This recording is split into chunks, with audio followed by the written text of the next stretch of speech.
The nominations were made public today, and there are two front-runners for Oscar Gold. Art? One picture. Anyway, we need to make a plan for your survival. Please, for the love of God, listen. Our perfect dream actor is not going to knock on that door and go, "Hey, fellas, when do I start?" You know?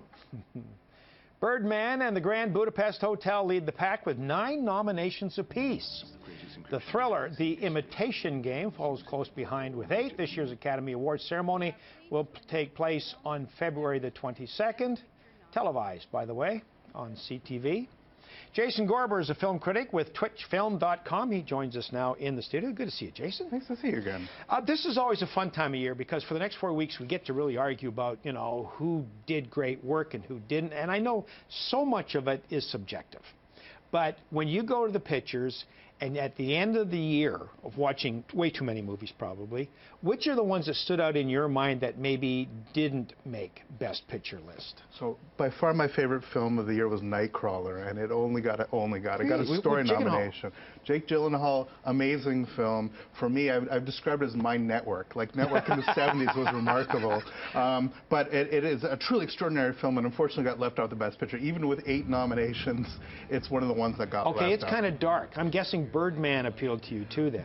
Birdman should have appealed to me. Birdman has so many elements going for it, but it kind of falls apart. It's like it gets there and doesn't quite go in. But there are films, I mean, look, the absolute front runner is Boyhood. Boyhood is sweeping a lot of the other major awards that are coming out, and it is a remarkable film. It was not my favorite film of the year, but I really think that it is more than simply its shtick, which is it was shot over 12 years, and you saw this boy growing up. It's an extraordinary film. If that's going to be crowned as the Oscar win for this year, I'll be behind it. 9 nominations for the Grand Budapest Hotel. I love this film. Grand Budapest Hotel is weird, but you gotta like Wes Anderson. And let's be clear, it got 9 nominations and might not win a single one. Sure. It is absolutely a long shot to actually win the big prize, but it's nice to see it nominated. Again, there's a film like Selma. Selma's extraordinary. It's a story of Martin Luther King. It's great that it got a nomination. It's not so great that its director, Ava DuVernay, did not get a nomination. If you actually look at the sort of complexion of many of the nominees, it's a fairly old school Caucasian list. This was a real opportunity for Oscars to sort of go beyond its traditional mean and actually give a nomination to an absolutely deserving African-American woman. She would have been the first woman of color to ever be nominated as Best Director, is that correct? She would have been. Yeah. And there's been so few women that have actually been nominated in the history of the Oscars. Of course, we had a win with Hurt Locker. But nonetheless, Selma, what makes Selma so great, in part, and not even in part, and one of the major roles that makes it is in fantastic cast, but impeccable direction. It's a story that easily could have been just a run-of-the-mill biopic, like a couple of the big nominees. Theory of Everything, I think, is just okay. An Imitation Game I was not a fan of. Both of them have a very strong chance of winning. But Selma's actually quite extraordinary, that it should be a fairly simple, regular sort of awards bait biopic, but it's elevated by strong direction. Well, unfortunately, she wasn't nominated. I think you mentioned 2 movies that have a Best Oscar nomination for the lead actor. Right.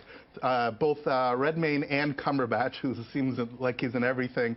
Both films played TIFF, and TIFF is usually, Toronto International Film Festival, usually a huge harbinger for actually what takes a home Oscar. And yet I still think this is probably going to be Boyhood's year. Really? Yeah, I mean, people are thinking that maybe A Theory of Everything and Imitation Game, because they're about quirky British scientists, are going to cancel each other out in the vote, and you're going to see this sort of weird film out of Austin come and slip through and actually take home the Oscar Gold. And in the Best Actress category, you like? I think Julianne Moore stands a really strong chance for getting it.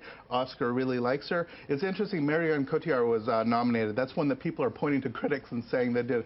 I think she's fantastic in this film, 2 Days, One Night. I think the film is pretty terrible. But nonetheless, you have a pretty diverse, relatively diverse performances in that group. And if I could be real quick, 2 of my films, my favorite films of the year, Life Itself, the Roger Ebert doc, and Overnighters, which is an astonishing documentary, left off the documentary list, and the Lego Movie left off animated. I don't know what happened. So every time, even if you go down the list, you're like, what happened here? So Oscars are always fun, and they get people to see films.